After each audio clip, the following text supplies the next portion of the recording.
본 방송에서 제공하는 투자 정보는 투자 판단에 대한 조언입니다. 방송에서 제공하는 주식의 가치, 가격 상승 및 가격 하락에 대해서는 방송사에서 보장하지 않습니다.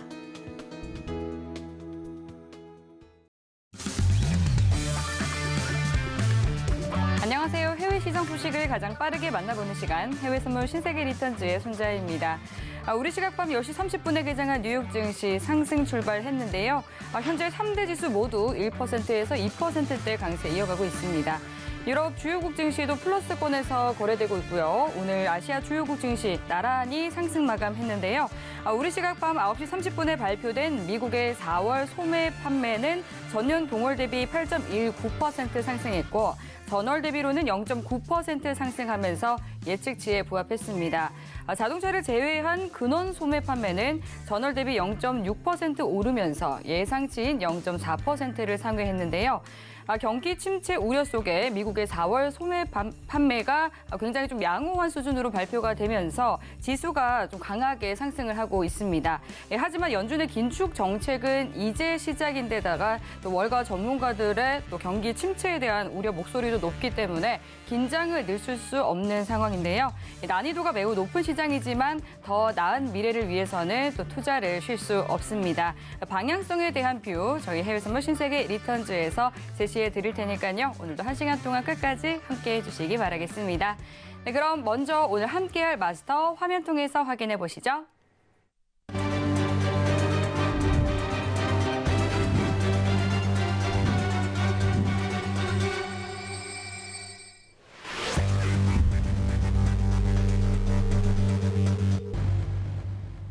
네, 오늘은 천명 마스터님과 함께합니다. 반갑습니다. 네, 반갑습니다. 네, 반갑습니다. 먼저 시청자분들께 인사 한 말씀 부탁드릴게요. 네, 시청자 여러분 또 일주일 만에 또 다시 찾아뵙습니다. 자, 벌써 5월 셋째 주입니다. 뭐 전 세계 시장들이 요동쳐서 그런지요, 긴박하게 5월은 참 빠르게 지금 지나가는 것 같습니다. 뭐 아무쪼록 좀 계속 우울한 소식만 지금 전해지는데 빨리 좀 좋은 소식들이 와서 뭐 전세가 좀 활짝 올 수 있는 날이 오기를 기대해 보겠습니다. 오늘도 좀 준비 많이 했습니다. 뭐 좀 이따가 알찬 정보로 여러분들께 말씀을 드리는 시간 갖도록 하겠습니다. 잠시 후에 뵙겠습니다. 네, 오늘 또 시장이 주목했었던 미국의 4월 소매 판매가 발표가 됐습니다. ECB의 6월, 7월 금리 인상론에 대한 이야기도 나오고 있는 가운데 오늘 새벽 2시 30분에는 ECB 라가르드 총재가 연설에 나서고 또 새벽 3시에는 페드의 파월 의장 발언 예정되어 있는 상황인데요. 통화 정책과 관련해서 어떠한 시그널이 나올지 궁금해지는 상황입니다. 오늘 1시간 동안 또 시장 면밀히 살펴보도록 하겠습니다. 관련해서 궁금한 사항 있으시면 노란톡 통해서 질문 보내주시면 되는데요. 샵 0082번으로 1000명이라고 적어서 문자 보내주시면 저희가 또 방송 중에 실시간으로 질문 다뤄드리도록 하겠습니다. 그럼 먼저 또 오늘 본격적으로 내용을 들어가 보도록 하겠습니다. 지금 현재 시간 오후 10시 56분 지나가고 있는데요. 먼저 오늘의 이슈부터 체크해 보시죠. 나스닥은 미국 4월 소매 판매 호조 소식에 저가 매수세가 유입되고 있습니다. 골드는 달러 약세와 글로벌 경기 둔화 우려에 수요가 증가하고 있습니다. 오일은 상하이 봉쇄 해제와 이후의 러시아산 원유 금수 조치 전망에 상승세 이어가고 있습니다. 유로FX는 프랑스 중앙은행 총재가 6월 ECB에서 금리 인상 논의가 가능하다고 발언했습니다. 네, 이어서 현재 주요 상품 시세 살펴보겠습니다. 주요 상품군들 모두 다 상승세 나타내고 있는데요. 그럼 상품별로 자세히 체크해 보겠습니다. 먼저 나스닥입니다. 1.77% 상승한 12,455포인트 선진하고 있습니다. 다음 골드입니다. 0.48% 상승한 온스당 1,822달러 선 지나고 있습니다. 이어서 오일입니다. 0.84% 상승한 배럴당 115달러 선 지나고 있습니다. 마지막으로 유로입니다. 0.92% 오른 1.054달러 선 지나고 있습니다. 네, 그럼 이어서 각 상품별로 당일 투자 전략과 또 시황까지 점검해 보도록 하겠습니다. 네, 먼저 시장에 대한 이야기 나눠볼게요. 네, 나스닥이 전거래일에는 한 1%가량 하락 마감했었는데 오늘은 또 굉장히 강한 힘을 보여주고 있습니다. 또 달러 지수 같은 경우는 달러 인덱스가 103선으로 소폭 하락한 상황인데요. 당일 투자 전략 어떻게 가져가는 게 좋을지 팻말 통해서 확인해 보겠습니다. 들어볼게요. 하나, 둘, 셋. 관망 들어주셨네요. 차트 보고 설명 부탁드릴게요. 네, 드리겠습니다. 자, 이제 일봉을 먼저 보고 설명을 좀 드릴게요. 네. 제가 저번 주부터인가요? 계속 말씀을 드렸던 것 같은데 이게 12,500 라인이 강력한 지금 지지 저항 라인이에요. 그래서 여기서 지금 거의 그저 한 6일 정도 계속 지지 저항을 받고 있죠. 그죠? 그래서 여기가 만약에 뚫리게 되면 급상승을 한번 더 가져올 수 있는데 현재 상황으로는 제가 보기에는 희박하지 않을까 이렇게 좀 바라보고 있습니다. 그래서 오늘 이상하게 저번 주 금요일도 갑자기 기술적 반등을 해서 엄청나게 지금 뭐 3.6%, 7% 가까이 되는 상승을 보여줬어요. 어제는 또 하락을 했고 오늘은 뭐 똑같은 모양새를 지금 보여주고 있는데 오늘은 상승장이 현재 시점으로 연출이 될 건 맞는 것 같아요. 근데 새벽 3시에 파월 의장이 어떻게 이제 발언할지 모르겠지만 지금 상당히 뭐 여러분 보시다시피 제가 오전부터 계속 상한을 봤는데 지금 거의 유럽 증시가 열리는 시간까지 거의 7시까지 계속 이제 뭐 상승장이었어요. 그다음에 이제 9시 반에 지금 10시 반에 빅 이벤트가 생기면서 지금 일시적으로 반등을 하고 있는데 자, 이런 상태에서 여러분들이 이게 단기적인 전략으로 가져가시면 안 돼요. 여기 보시면 상당히 지금 위험하죠. 기름들이 거의 비슷하게 움직이고 있어요. 그래서 제가 말씀드리는 건 아까 말씀드린 대로 12,500 라인 선에서 다시 한번 어떤 저항을 받게 되면요. 이쪽에서 또 매도 전략을 가져가시는 거를 제가 추천을 드리고 싶습니다. 만약 여기까지 안 올라가면 오늘 관망해 보시는 것도 나쁘지는 않을 거예요. 지금 보시다시피 너무 지금 급락 급등이 너무 심합니다. 그래서 여기를 손절을 짧게 가시면 분명히 낭패를 볼 수 있는 구간이니까 좀 더 기다리셨다가 그때 보시면 될 것 같아요. 그래서 12,500 라인에서 지지저항 확인해 보시고 매도 장기적으로 가져가라. 그렇게 좀 말씀을 좀 드리고 싶습니다. 네. 또 새벽에 파월 의장의 발언이 예정되어 있기 때문에 오늘은 우선은 관망을 하는 게 좋겠다라고 말씀해 주셨습니다. 근데 제가 지금 조금 전에 저희가 개장 상황 확인할 때도 보니까 모든 상품군들이 다 상승하고 있거든요. 그렇죠. 이런 또 장세도 대응하기가 쉽지 않을 것 같습니다. 그렇죠. 어떻게 보세요? 근데 이것도 이제 저번 주 금요일하고 이제 비슷한 것 같아요. 네. 결국에 이제 어차피 대세는 하락장이라고 제가 누누이 말씀을 드렸잖아요. 네. 근데 이제 결국에는 금요일이랑 똑같이 어떻게 보면 최후의 발악이지 않겠느냐. 아까 잠깐 말했는데 월마트도 실적이 또 상당히 안 좋게 나왔어요. 네. 소비가 당연히 안 좋으니까 그거는 자연적 현상인데 네. 결국에는 오늘 어떻게 갈지 이제 새벽 3시를 가봐야 되겠지만 결국에는 이거는 오늘 기술적 반등 금요일이랑 동일한 현상이 나타나고 있는 게 아닌가. 네. 그렇게 좀 말씀을 드리고 싶습니다. 네. 굉장히 좀 정상적인 그런 시장 흐름은 아닌 것 그렇죠, 같습니다. 그렇다면 지금 시장에 대해서 좀 어떤 시각으로 보고 계신지 말씀 부탁드릴게요. 네네. 그럼 오늘 제가 준비한 게 있는데 이걸 보고 예. 좀 말씀을 드리겠습니다. 네. 네. 네, 계속해서 좀 대세 하락에 대해서 말씀을 해주고 계신데요. 그렇죠. 네. 자, 이제 올 때, 앵커님 말씀하신 대로 저는 네. 대세 하락을 무조건 저는 100% 확신할 수는 없는데 예. 거의 그런 쪽으로 기우는 게 현상에 맞지 않느냐. 그게 그렇게 우리가 봐야 되는 것 같아요. 그래서 오늘 제목을 또 거창하게 S 공포의 시계가 움직이고 있다. 이런 이제 제목을 가지고 오늘 좀 설명을 좀 드려야 될 것 같습니다. 지난번에는 빙하기, 이번에는 S 공포의 시계. 그렇죠. 새로운 단어 이거 좀 센 발언들이 많이 나오는데 지금 시장 자체가 세게 움직이고 있으니까 저도 모르게 이렇게 말이 자꾸 나오는 것 같습니다. 그래서 오늘 이거 좀 설명을 좀 드리는 시간을 갖도록 하겠습니다. 그래서 S 공포는 아시다시피 스태그플레이션 그 약자입니다. 그렇게 아시면 될 것 같고요. 네. 자, 일단은 좀 살펴보겠습니다. 자, 이제 너무나도 닮은 현재 5.1 쇼크 시대하고 너무나도 닮았다. 자, 그러면 일단은 어떤 측면에 좀 닮았느냐. 그래서 첫 번째로 물가 상승률, 또 유가적인 측면에서 한번 바라보는 시간을 좀 가져야 될 것 같아요. 그래서 자, 기본적으로 우리가 오일 쇼크가 언제 왔습니까? 여러분 아시다시피 70년대부터 80년대까지, 그렇죠? 초반까지 거의 뭐 10년이라는 긴 시간 동안 장기 인플레이션이 왔죠. 그리고 또 스태그플레이션이 왔고, 제가 그 당시에 초등학교였던 것 같아요. 되게 안 좋았던 것 같아요. 기억이 뭐 가물가물한데 이 장기적으로 이렇게 왔어요. 왔는데 그때 처음에 어땠습니까? 여기 왼쪽에 보시면, 잠깐만, 여기 보시면은 지금 1972년도에 거의 2%대, 그 전으로 해서 한 2%대의 안정적인 어떤 모습을 보여왔어요. 인플레 상황이. 그러다가 한 73, 4년 정도에서 한 5% 정도 이제 물가가 이제 올랐어요. 올라다 보니까 이거 안 되겠다. 금리를 좀 올리면서 이제 인플레이션을 잡아야 되겠다. 단기적으로 끝날 거라고 생각을 했던 거예요. 여기 상황에서도. 근데 여전히 뭐 그게 안 됐죠, 생각처럼. 그러다 보니까 75년대 거의 물가 상승률이 12%가 넘는 그런 상황을 또 연출을 했어요. 그래서 여기서도 이제 이거 72년도보다는 상황이 좀 다른데 위험하구나. 그래서 여기서 금리를 좀 약간 좀 세게 좀 올렸어요. 올리다 보니까 어떻습니까? 1980년대까지 뭐 어떻게 뭐 이렇게 하락이 가는 듯 하더니 또 79년도를 기반으로 해서 갑자기 이제 가파르게 또 물가 상승률이 올라간 거예요. 그래서 80년도에 한 15%까지 올라가는 그런 상황을 연출을 했어요. 그래서 이렇게 상황이 오일 쇼크 때 이 급 두 배의 변곡점이 있었죠. 75년도, 그다음에 80년도 상당히 높은 이제 그 인플레이션 물가 상승률을 보여줬다는 거예요. 자, 그러면 이게 지금 현상하고 뭐가 좀 지금 비슷한 점이 있느냐? 자, 오른쪽을 한번 보시게요. 오른쪽을.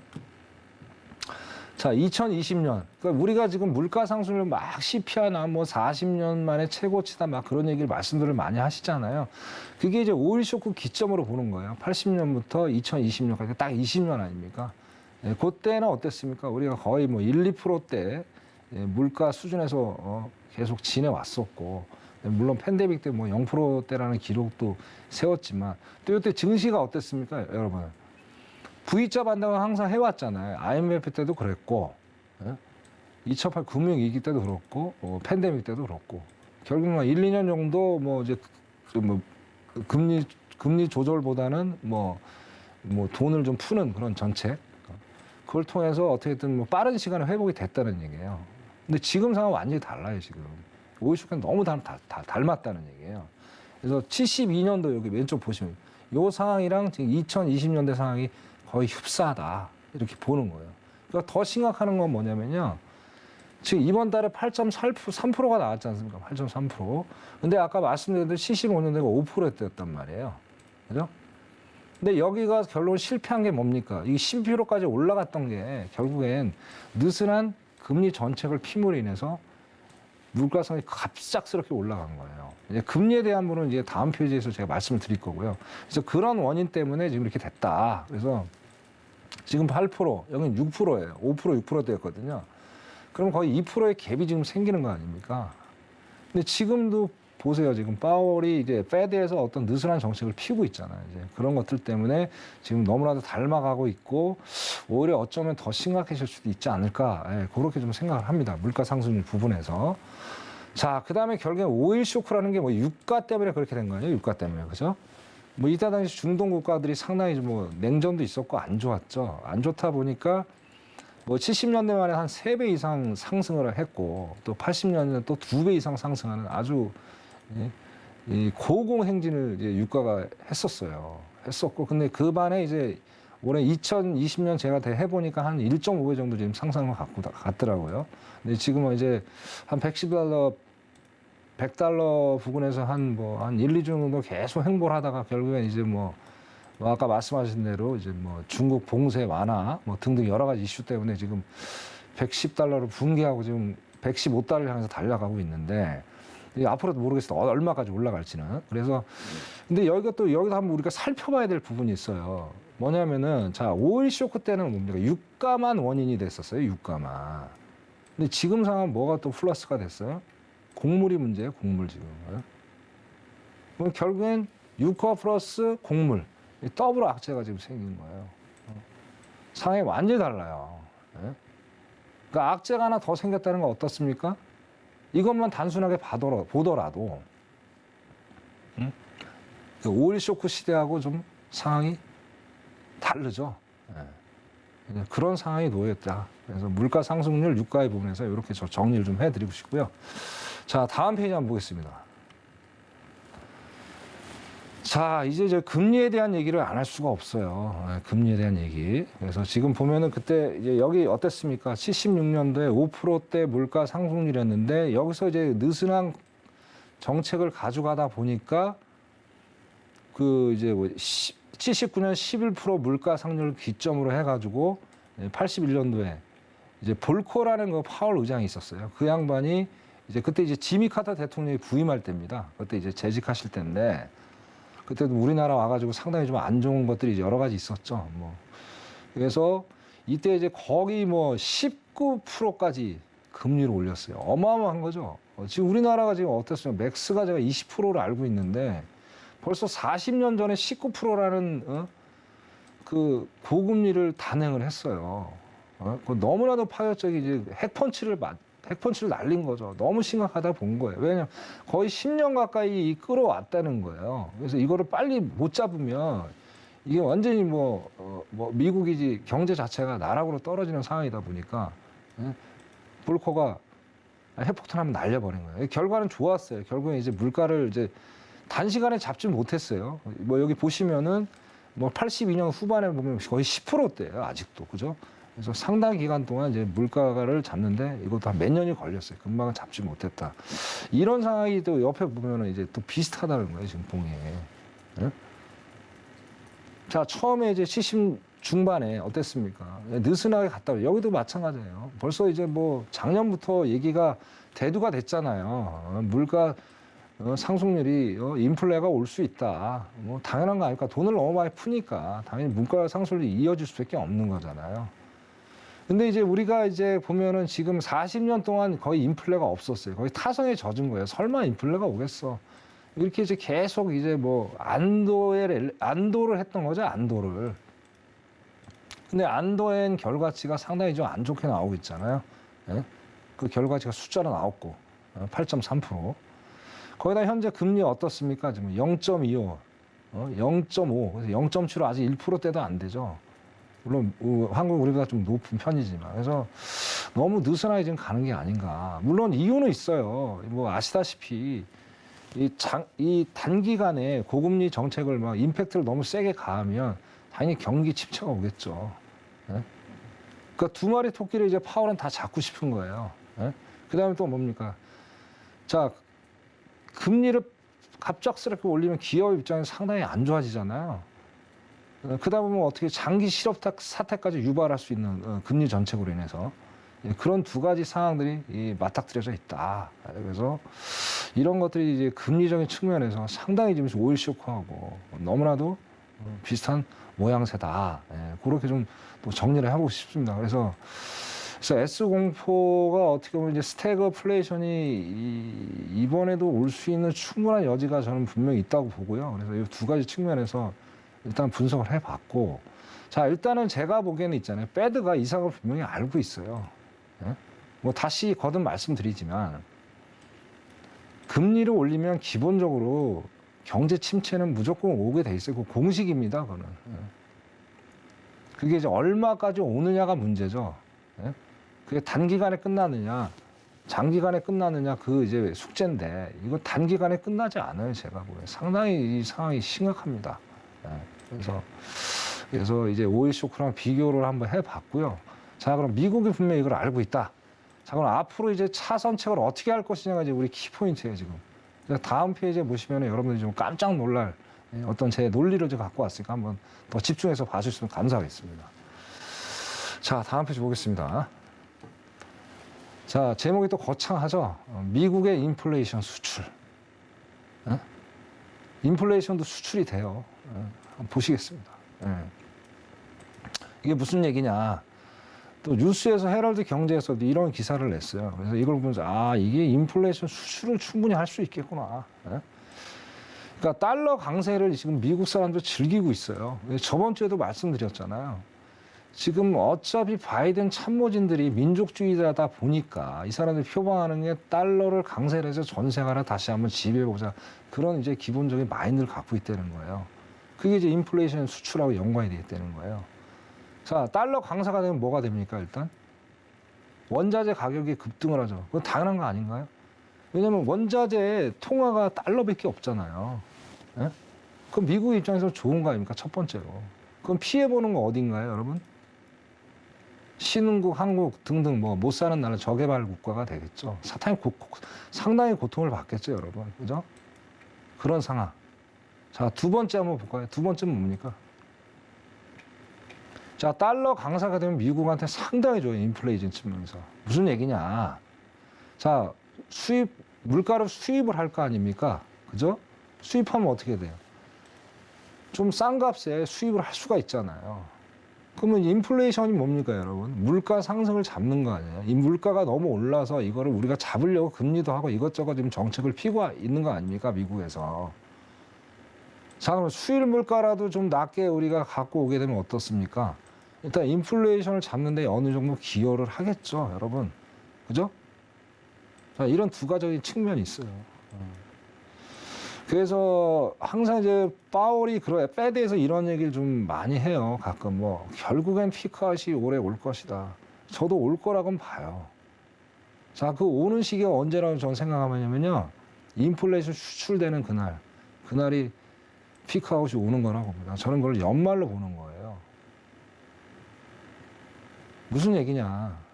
자, 파월 의장이 이제 패드에서 난 좀 희한한 게요. 얼마 전부터 미리 참 얘기를 미리 해줘요. 뭐 금리 올릴 거야, 뭐 할 거야, 아주 친절해요. 예? 그다음에 시장은 뭐 선반영이 돼서 안도하야, 뭐 이제 여기가 저점이야, 이제 여기서 어떤 턴 포인트를 가지고 있어. 기대를 자꾸 사람들한테 이제 심리를 유발시키는 거죠. 그게 뭡니까? 저는 그거 속임수라고 보는 거예요. 그러니까 애들한테 사탕을 주는 거예요. 일단 입에 물려놓고 이게 말 잘 들어라 이렇게 토닥토닥 거리다가 말 안 듣고 울어버리면 어떻게 됩니까?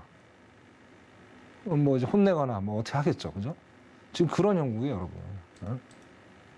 그래서 계속 지금 이제 불을 데피고 있는 거예요. 불을 붙이고 있다가 연말 되면 나는 모르겠으니 인플레이션 딱 이제 못 사는 수출해가지고 우리의 고통을 니네들이 좀 나눠 가져봐. 그렇게 지금 한다는 거예요, 지금 상황이. 결국엔 얘네 전략이 그겁니다. 그거밖에 좀 할 수밖에 없어요, 지금 상황이. 제가 봐도. 그러면 어떻게 됩니까? 일단 IMF 때가 또 올 수도 있어요. 우리나라 한번 예를 들어보죠. 우리 IMF 때문에 심각했잖아요. 뭐 화폐 가치가 많이 떨어졌잖아요.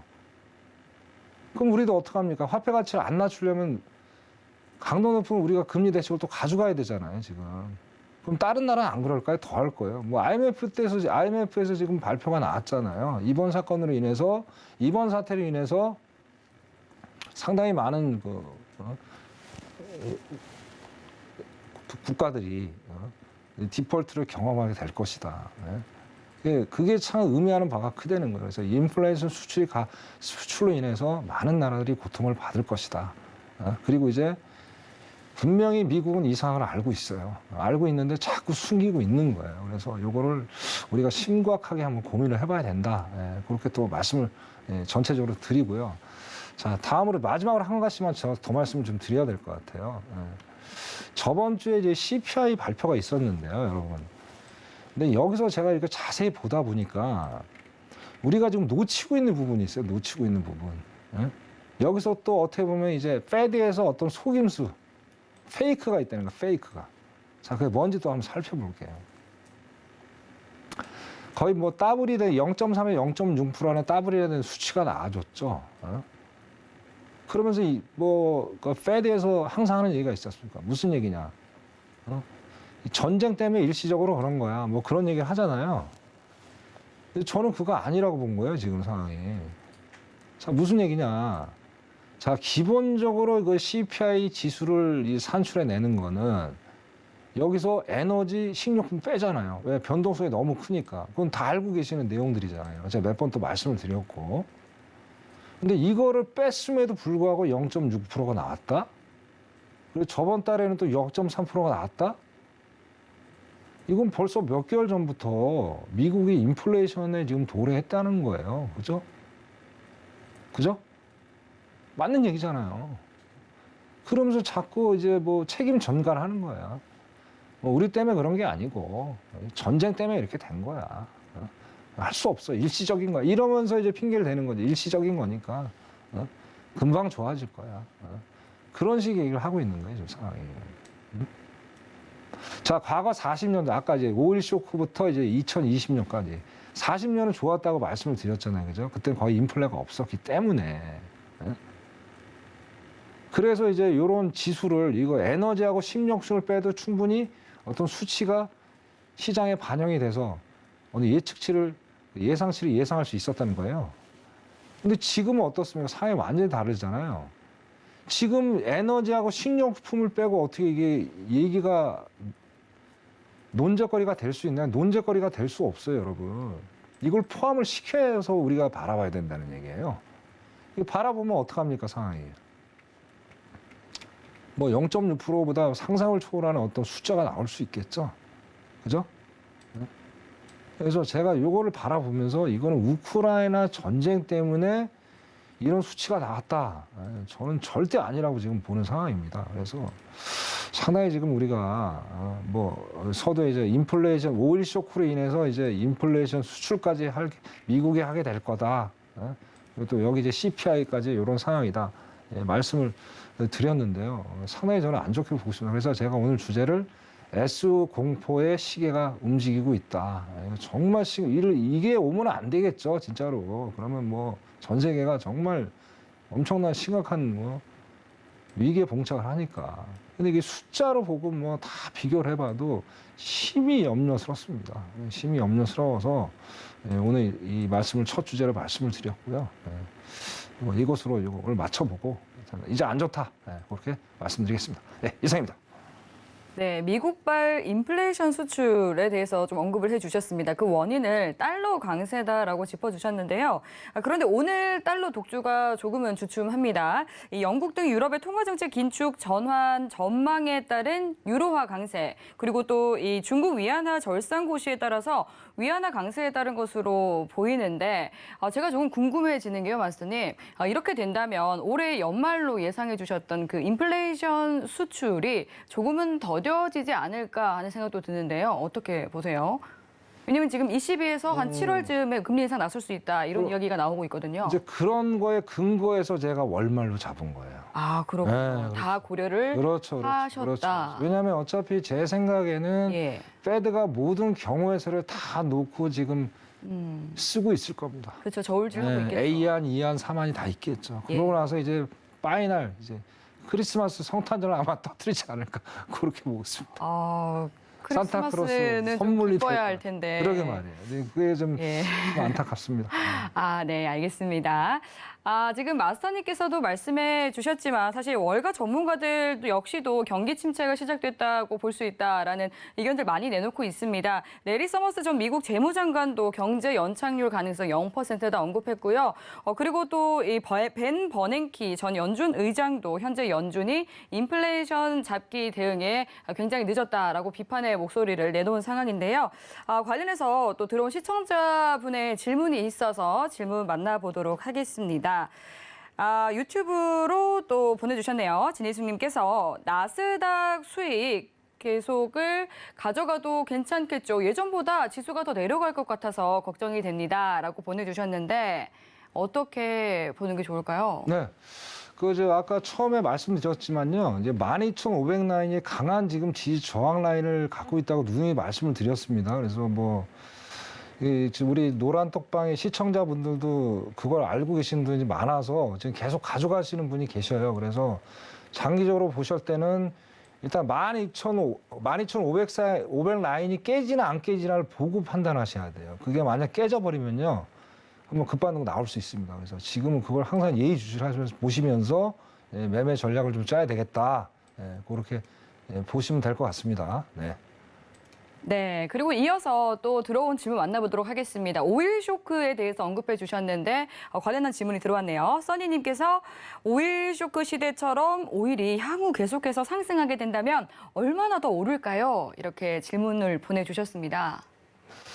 야, 저 이 질문이 나올 줄 알았는데요. 네. 이게 지금 정말요, 정말 이게 지금 오늘 또 중요한 게 이제 저거 아까 좀 이따 오일 얘기 좀 드릴 건데 예.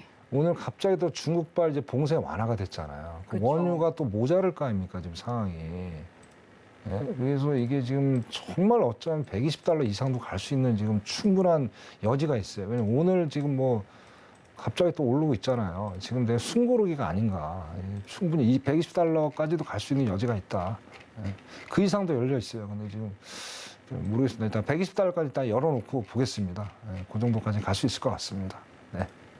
네, 말씀해 주신 것처럼 중국에서 이제 단계적으로 이 봉쇄 해제에 나서겠다라고 밝히면서 좀 수요에 대한 기대가 살아나고 있는 상황입니다. 그리고 EU 당국자들 역시도 러시아산 원유 수입 금지 제재안에 대해서 조만간 합의 가능할 것으로 보인다. 이런 의견들이 나오고 있음에 따라서 좀 유가 상승세 이어지고 있는 것 같은데 오늘 오일에 대해서 준비해 주셨다는 그 내용 풀어주시죠. 네네네.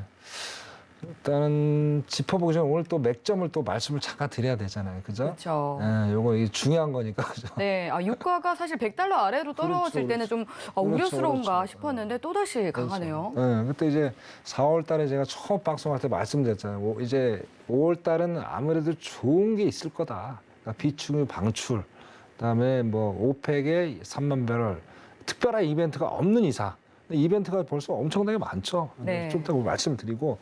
자, 이것도 지금 뭐 엄청납니다. 지금 이거 정말 여러분들 이거 오일 정말 조심하셔야 돼요. 잠깐 볼게요. 이거 보시고 지금 제가 판단의 근거를 말씀드릴게요. 네. 자, 이거 보시면요. 이게 뭐 이 30분 사이로 막 100틱 이상 200틱이 빠져요. 이게 오늘 잠깐 볼게요, 여러분.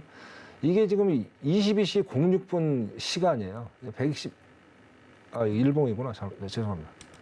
여기.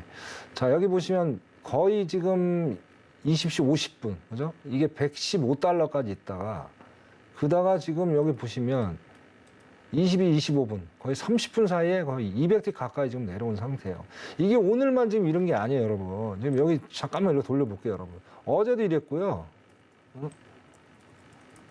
계속 그래요, 계속 지금 상황이. 이래갖고 이거 매매할 수가 없어요. 그래서 제가 말씀드렸잖아요. 이게 오늘 그 중국발이 터지기 전에 막 110에서 100라인에서 저점에서 고점 매도로 잡아가라. 그렇게 말씀을 드렸어요. 근데 이제는 이게 중국발 위기까지 터지고 여러 가지 또 안 좋은 일이 있기 때문에 이거는 저점 매수는 아니, 그러니까 매도보다는 매수 전략으로 가져가셔야 돼요, 장기적으로. 그래서 워낙 변동폭 희그 때문에 이거는 짧게 먹으시면 큰일 납니다. 그래서 항상 위에는 아직도 열려 있기 때문에 일단 저점 최대한 구간에서 어떤 수익을 내고, 예? 이렇게 가져가시는 걸로 전략을 짜야 될 것 같습니다. 예. 그리고 아까 준비한 거 잠깐 말씀을 좀 드리겠습니다. 네. 자, 갑자기 또 변동성이 심해졌어요, 장세가, 유가가, 그죠? 그래서 뭐 아까 이제 뭐 중국 등등 여러 가지가 있는데, 자, 처음 이제 이게 지금 이게 심해진 원인이 여기 몇 가지 또 찾아봐야 되는데, 아까 말씀드렸잖아요. 바이든이 4월에 비축유 방출해서 유가를 좀 잡아보겠다. 그 말씀을 하셨잖아요. 그죠? 근데 오늘 뉴스에 딱 떴습니다. 미국에서도 지금 기름이 없어요. 기름이 없어가지고 일일 100만 배럴씩 지금 방출한답니다. 그래갖고 비축유가 뚝 떨어졌대요. 그러니까 1980년 이후 최저치랍니다, 지금. 제가 오면서 그 뉴스를 본 거예요. 그래서 이걸 오늘 시청자 여러분들 말씀을 드려야 될 것 같아가지고 한 거고요. 결국엔 뭐냐? 빨간불 켜진 거예요. 미국 비축유도 지금 상황이. 이런 상황에서 어떻습니까? 지금 미국 자체 내에서도 기름이 부족한 상황인데 이걸 과연 방출할 수 있을까요? 쉽지 않죠. 제가 말씀드렸어요. 이번에 우크라이나 전쟁으로 인해서 이제 자국 우선주의 글로벌 시대 끝났다. 그래서 비축유 방출이 쉽지 않다. 저 그래갖고 지금 얘기가 안 나오고 있잖아요. 벌써 지금 오늘이 며칠입니까? 오늘 17일이잖아요. 그죠? 나와도 벌써 나왔어야 될 얘기인데 안 나오고 있어요. 지금 상황이. 그래서 이게 좀 1차적인 원인이 된 것 같고요. 그 다음에 오펙이나 이하에서 또 어떻게 됐습니까? 지금 올해 석유 수요 전망을 하향 조정을 했어요. 이게 또 큰 문제인 거예요, 이게. 하향 전망하니까 증산하기가 쉽지 않죠. 그게 또 뭘로 투자로 이어지는 거예요. 정유 설비 투자. 그러니까 어떻게 정유 설비가 투자가 또 감소가 될 수밖에 없는 상황이잖아요. 그죠? 이런 악재가 갑자기 막 뭐 지금 3가지에다가 아까 중국발까지 4가지가 지금 이제 겹약재가 생긴 거예요, 지금. 이런 상황이다 보니까 유가가 갑자기 110달러, 100달러를 한 1, 2주간 가다가, 그죠? 그죠? 4월 한 중순경이었던 것 같아요. 그때부터 일단 이렇게 잘 가다가 4월 초까지는 괜찮아요. 제가 나올 때만에는 거의 90달러까지 한번 하회를 하다가 이게 또 이제 봉쇄 조치로 인해서 뭐 상당히 뭐 안 좋았다가 좋았다가 뭐 조금만 이슈도 있었죠. 금수 조치가 발표되면서 다시 이제 100달러 위로 올라가고 그러고 나서 이제 어떤 액션을 그렇게 빨리빨리 취하지 못하잖아요. 금수 조치가 여러분 아시다시피. 근데 오늘 이제 임팩트를 알려준 게 어제 그제 중국발, 또 미국 비축유 반출 빨간물 이것 때문에 이제 110달러 이상이 딱 올라가 버린 거 상황이. 그래서 내가 보기엔 110달러 일단 깨진 거예요. 깨진 거기 때문에 여러분 다시 한번 말씀드리지만 이거 5일 WTI 매매하실 때 정말 이거 신중하게 하셔야 됩니다. 잘못 들어가셨다가는 엄청난 손실을 보실 수가 있어요. 그렇기 때문에 여러 악재들이 있다. 그런 걸 좀 보고 판단해 하시면 어떨까. 예, 그런 말씀에서 말씀을 드렸고요. 그래서 모르겠습니다. 중국이 어떻게 봉쇄를 또 계속 완화를 완전히 해제했는지는 아직 모르겠어요. 또 언제 또 바뀔 수 있는 상황이 못 되잖아요. 중국이 또 믿음이 안 가는 그런 행위들을 많이 하다 보니까 이게 일시적이지 않고 영원히 이제 계속 이제 뭐 해제가 된다면 상당히 좋아질 수 있겠죠. 이게 중국의 입장에서. 근데 그러나 원유의 입장에서는 안 좋아지는 거예요. 예? 그러니까 오펙이 증산을 하지 않는 이상. 키포인트 오펙의 증산이다. 근데 오펙은 뭐 5월 달에 말씀드렸죠. 오펙 증산 2위하고 협약 안 한다고 그러잖아요. 예?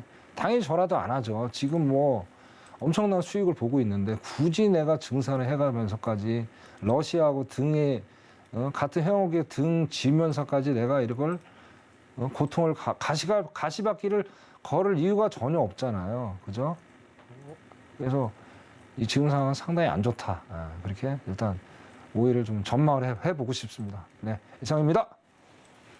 네, 유가와 관련해서 또 굉장히 여러 가지 이슈가 얽혀 있는 상황인 것 같습니다. 네, 그럼 이어서 골드에 대한 당일 투자 전략도 확인해 보도록 할게요. 지금 경기 둔화 우려와 또 달러 약세에 골드가 상승하고 있습니다. 지금 현재는 1822달러 선 부근에서 거래 이어가고 있는 상황인데요. 오늘은 어떤 스탠스로 가져가는 게 좋을지 팻말 통해서 확인해 보겠습니다. 준비해 주시고요. 들어보겠습니다. 하나, 둘, 셋. 골드 오랜만에 매수 네네. 들어주셨습니다. 차트 보고 설명 부탁드릴게요. 네, 말씀드리겠습니다. 네. 현재 이제 오늘 뭐 아까 이제 뭐 앵커님 말씀하신 ECB 발표. 네. 그다음에 오늘 또 항상 이어지는 게 그거잖아요. 결국에는 이제 금리하고 달러하고 달러 또 그렇죠. 약세. 네. 어떻게 반대로 가는 거니까 이제 그런 이슈 때문에 오늘 상승 아까 거의 1%대까지 이제 뭐 상승을 가져오다가 예. 많이 미끄러졌어요. 그다음 다시 올라가고 있는데 그래서 제가 보는 입장은 1820 라인 다시 오면은요 이쪽에서 매수를 한번 가보시는 것도 괜찮을 것 같습니다. 그래서 이거를 원인을 잠깐 찾아볼게요. 이게 왜 이렇게 올라갔는지. 이제. 네. 네. 여기 보시면 이제 뭐 달러 여기 보시면은 잠깐만요. 인덱스 볼게요. 인덱스 보면 자, 인덱스가 많이 내려왔죠. 뭐 100억까지 올라갔다가 오늘 103점까지 내려왔는데 뭐 이게 1차적인 원인이고요. 그러다 보니까 결국엔 이제 반대로 움직이니까 올라가는 그런 상황을 연출을 했던 것 같고요. 그다음에 금리도 오늘 많이 내려갔죠. 금리. 10년물 금리, 그죠? 10년 거의 2.7% 가까이 아마 내려갔을 겁니다. 그런 것들 때문에 오늘 금이 올라가는 어떤 그 원인 제공을 한 게 아닌가 저는 그렇게 보고 있고요. 그래서 다시 한번 말씀드리지만 조금만 기다리셨다가 이게 원래 이제 금이라는 게 체결량이 그렇게 많지가 않잖아요. 여러분 다 아시다시피. 그래서 한번 잘못 진입하면 수익을 내는데 빠져나오는 기간이 좀 상당히 좀 오래 걸릴 수 있기 때문에 제일 좋은 건 1820 라인 그 정도에 오셨을 때 다시 한번 진입을 노려보시는 것도 좋은 방법이 되실 것 같습니다. 근데 이게는 제가 다시 말씀드린 금이라는 거는 오늘 일시적인 뭐 22 발표들 뭐 그런 것 때문에 이제 일시적으로 지금 올라가는 거지 이게 뭐 올라가도 이렇게 팍 올라갈 수 있는 여지는 전혀 없습니다, 여러분. 그래서 오늘은 제가 매수를 말씀을 드리는 거고 얘는 상승에 대한 모멘텀이 전혀 없다. 이걸 다시 한번 말씀드릴 거예요. 그래서 오늘은 제가 매수로 여러분 투자 전략을 가져가라. 그렇게 말씀드리고 싶습니다. 이상입니다. 네, 골드에 대한 또 뷰도 봐주셨습니다. 이어서 시청자분께서 보내주신 질문 만나보도록 할게요. 4471님께서 이 유럽이 유로로 러시아 천연가스 결제를 허용했다고 하는데 그럼 유로화는 오르고 에너지는 내리게 될까요? 이렇게 질문을 보내주셨습니다. 아니 저는 그거하고는 상관이 없는 것 같고요. 네. 어차피 이제 뭐 그 러시아가 지금 상당히 위기에 봉착해 있지 않습니까? 그렇죠. 그러니까 뭐 이 배짱을 부릴 지금 상황이 아니죠. 근데 뭐 이제 뭐 말씀드리면 저 푸틴이 단기적으로 끝날 거라고 생각을 했음에도 불구하고 지금 몇 개월 지금 뭐 2월 달부터 해갖고 3, 4, 5 그죠? 지금 3개월이 넘는 시간 동안 지금 지속이 돼 있기 때문에 무조건 이거를 뭐 루블라로 갈 수가 없는 상황이에요. 그런 상황 때문에 이제 루블라가 아니라 유로화도 좀 받겠다. 그런 상황이 연출이 된 것 같고요. 그 다음에 유로화는 제가 당분간은 오늘 같은 22 그것 때문에 좀 약간 올랐는데 요것도 잠깐 요거 좀 보고 말씀드릴게요. 네. 요것도 보시면 자 이제 7월과 9월 기준금리 25 베이시스 포인트씩 인상할 그렇죠, 수 있다 이런 전망이 그렇죠. 나오고 있고 뭐 영국 중앙은행 총재라든지 프랑스 중앙은행 총재들도 언급을 하고 그렇죠, 있거든요. 그렇죠. 네, 뭐 차트 보고 한번 설명 부탁드릴게요. 여실히 보여줍니다. 여기 지표에서 유로 USD 그죠? 여기서 딱 보여주잖아요. 뭐 올라가잖아요. 이거 뭐 숫자는 거짓말 안 합니다. 그래서 오늘 같은 경우 거의 1.04% 정도 올라가 있어요. 그래서 오늘 그런 이슈 때문에 급반등을 한 거지 이게 뭐 대세를 가를 수 있는 어떤 유로화의 어떤 대세를 가를 수 있는 건 전혀 아니다. 저는 그렇게 네. 보는 거예요. 왜냐하면 또 이제 이유가 또 있습니다. 이제 뭐 어제 뉴스 나왔잖아요. 프랑스가 이제 어떻습니까? 유럽에서 제일 큰 곡창지대예요. 밀 곡창지대. 근데 지금 프랑스 지금 난리 났어요, 여러분. 지금 가뭄 때문에 지금 밀 수확이 엄청나게 현저하게 떨어진다는 거예요. 그리고 제가 저번 달에 말씀드렸죠. 저 유럽 물가 상승 7.5%, 그 다음에 역성장 0%대. 지금 스태글플레이션 지금 초기 단계에 진입한 나라가 프랑스일 거라고 말씀을 드렸어요. 이제 그만큼 이게 상황이 안 좋아요. 그래서 유로화가 장기간 이게 회복하기는 상당히 쉽지 않다. 그리고 또 미국이 절대 그렇게 놔두지 않을 겁니다. 그러면 미국 아래서 결국엔 종속당하게 당분간은 미국이 이제 러시아로부터 어떤 이 에너지 자유를 얻기 전까지는 그렇게 갈 거다. 그렇게 지금 제가 전망을 해보고 싶습니다. 이상입니다. 네, 이제 유로화 같은 경우는 이 통화 정책 방향을 보는 것이 중요하겠다 이렇게 답변을 주셨습니다. 그럼 이어서 다음 질문도 만나볼게요. 100억 만들기님께서 노란톡으로 질문 주셨네요. 국내 선물 지수 방향 좀 알려주세요 하고 보내주셨습니다. 오늘 국내 증시 같은 경우는 코스피 2,600선을 회복했고 양시장 좋은 흐름 오랜만에 보여줬는데 국내 선물도 또 1% 정도 상승했더라고요. 앞으로 방향 어떻게 보세요? 저도 이제 그 국내 선물을 지금 이제 제가 하고 있는데 네. 지금 이제 그 어차피 여러분들이 아시다시피 이제 처음으로 이제 언급을 해놓은 것 같아요. 국내 선물을. 그래서 좀 뭐 이제 코스피하고 방향이 거의 비슷하게 가죠. 근데 이게 희한한 게 또 이제 발견이 됐어요. 2, 3주 전부터요. 이게 기본적으로 우리나라 코스피 시장이 어떻습니까? 전날 나스닥 새벽까지 어떤 이런 하락장이었다. 그럼 그게 계속 반영해서 하락장으로 가잖아요. 근데 이제는 달라요. 아침에 9시에 이제 코스피 시장이 딱 열리잖아요. 그러면 그때 국내 선물도 같이 장이 열려요. 그러면은 해외 선물 7시에 오픈을 하지 않습니까? 그 9시에 똑같이 움직여요. 2, 3주 됐어요, 지금 움직인가. 그 전략을 또 바꿔서 생각해야 되는 거예요. 그래서 지금 며칠째 계속 2,600 라인을 지지하면서 왔다 갔다 하고 있단 말이에요. 그래서 당분간은 제가 보기에는 이 하락장으로 내려가기 쉽지 않아요. 그러니까 코스피가 2,600을 깨지 않는 이상. 그래서 일봉을 좀 보시면서 잘 판단을 좀 하셔가지고 가져가셔야 될 거예요. 그래서 이거를 뭐 결국엔 대세는 또 이것도 하락장이 맞아요. 근데 지금 또 뭐 기술적으로 어떻게든 2,600선을 지키려고 엄청나게 지금 일반 투자자들이 엄청난 자금이 지금 몰려 있잖아요. 22종, 24종에 엄청난 지금 돈이 몰려 있어요. 거기서 그거를 생명줄이지 않습니까? 그걸 놓치고 싶겠습니까? 네? 그래서 현재는 일단 보합권을 좀 가면서 방향성을 어느 정도 잃지 않을까 저는 그렇게 보고 있고요. 그래서 일단은 코스피를 먼저 보시면서 해외 선물 어떤 흐름도도 해외 선물 이제 나스닥 3대 주요 지수 있죠. 그때 코스피를 그러니까 국내 선물 보실 때 해외 선물 지수를 그 S&P 지수를 보세요. S&P 지수 그게 더 정확합니다. 그걸 보시면서 그 코스피 200 국내 선물의 어떤 방향을 코스피도 같이 보면서 믹스해 가시면서 또 방향을 좀 맞춰 가야 되겠다. 이제는 하나만 보시면 안 됩니다. 복적 다양해졌어요. 이제 업그레이드가 되시대. 매매에 대한 업그레이드. 그렇게 좀 간단히 정리해 드리고 싶습니다. 이상입니다. 네, 국내 선물은 S&P 500 지수를 확인하면서 대응하는 게 좋겠다라고 말씀을 해주셨습니다. 그럼 이어서 또 다음 질문 만나볼게요. 7721님께서 금 가격이 1,800달러 밑으로 내려갔다가 갑자기 올랐는데 왜 올랐나요? 하고 물어봐 주셨는데요. 어떻게 답변 드릴 수 있을까요? 그 방송을 이제 잘 안 보셔갖고 그런 것 같은데요. 일단 첫 번째 측면 아까도 이제 금 때 말씀을 드렸는데. 일단은 달러가 이제 1,270원대를 일단 일시적으로 내려온 상황. 그다음에 10년물 금리가 또 지금 내려온 상황. 그 두 가지 사항이 가장 핵심적인 것 같고요. 그다음에 이제 지금 중요하게 또 비트코인, 요즘 코인 얘기 많잖아요. 그죠? 코인이 안전자산 그런 얘기를 하고 있는데 그쪽에 돈이 일부 좀 빠지면서 이쪽에 또 금에 또 단기적으로 유입이 되는 게 아닌가. 여러 가지 좀 복합적인 요즘에 이게 보는 거 사람들이 워낙 지금 시장이 복잡하니까요.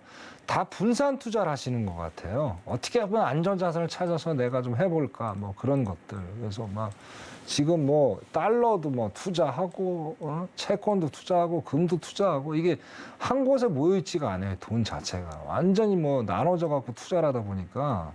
이게 여러분 보시다시피 금이라는 게 보면은 그렇게 또 이렇게 변동표도 크지도 않잖아요. 그러니까 이제 단기적으로 이제 쉽게 쇼타임 어떤 매매 기법을 하고 있는 거 같아요. 숏 매매 기법을. 그러니까 단타 매매 기법을 하다 보니까 이게 좀 되게 방향성 없이 계속 가는 것 같아요. 근데 일단은 올라가는 그 원인인 것 같고요. 결국엔 금도 대세가 1,800 얼마까지 올라갈지 모르겠지만 대세는 하락장이다. 그렇게 보고요. 그 원인 때문에 일단 다시 또 확인해 보실 거는 달러, 그다음에 금리, 그다음에 또 한 가지 굳이 덧붙인다면 어떻게 코인 쪽에 그렇게 좀 세 개를 별개적으로 좀 종합적으로 한번 생각해 보시면 답이 나오실 거라 그렇게 생각합니다. 이상입니다. 네, 말씀해 주신 것처럼 또 시장 상황 굉장히 혼란스러운 상황입니다.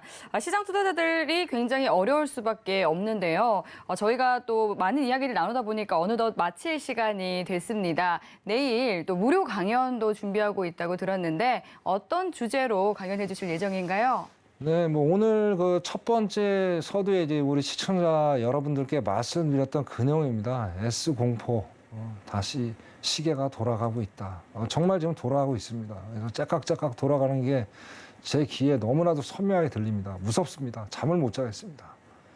그래도 어떻게든 그거를 제가 잘 내일 또 우리 무료 방에서 설명을 드려서 좀 더 깊게 그렇게 말씀을 나눠드렸고요. 노란 톡방에 들어오셔서 또 깊은 얘기 좀 나눌 시간 갖도록 했으면 좋겠습니다.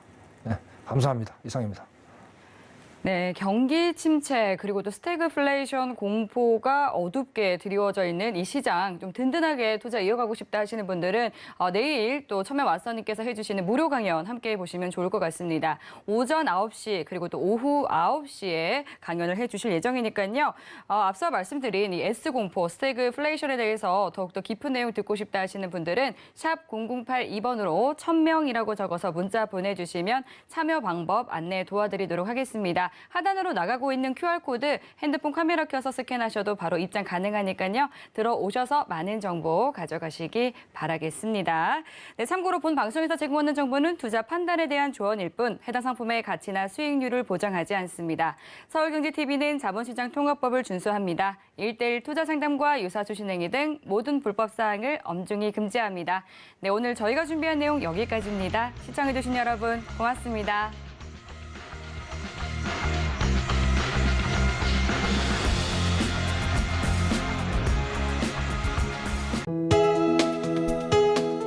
본 방송에서 제공하는 투자 정보는 투자 판단에 대한 조언입니다. 방송에서 제공하는 주식의 가치, 가격 상승 및 가격 하락에 대해서는 방송사에서 보장하지 않습니다.